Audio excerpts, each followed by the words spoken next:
Nakilala na ang mga menor de edad na involved sa pagbaril-barilan gamit ang paputok na Roman candle sa boundary ng Desamparado Saro at Barangay Bacau, Mandurriao, Iloilo City noong nakaraang araw. Ayon pa kay Police Colonel Kim Legada, ang direktor ng Iloilo City Police Office o ICPO, pinatawag ang mga ito sa barangay kasama ang kanilang mga magulang. Di umano'y nasa 7 taong gulang ang pinakabata at 15 taong gulang naman ang pinakamatanda sa dalawang grupo ng mga menor de edad. Base pa sa mga bata, nabili ang mga paputok sa Barangay Desamparado Saro na hindi otorisado at hindi designated selling area sa lungsod.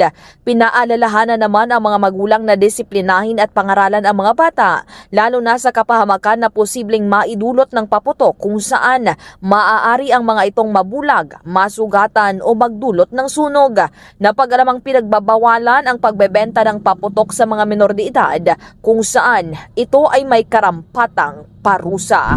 At para sa Network News mula sa Iloilo, ako naman si K5 Kim Montaño Caluyo para sa Kampiyon na Balita, Serbisyo Publiko at Kasiyahan sa Iloilo, K5 News FM. K5 News FM. News FM.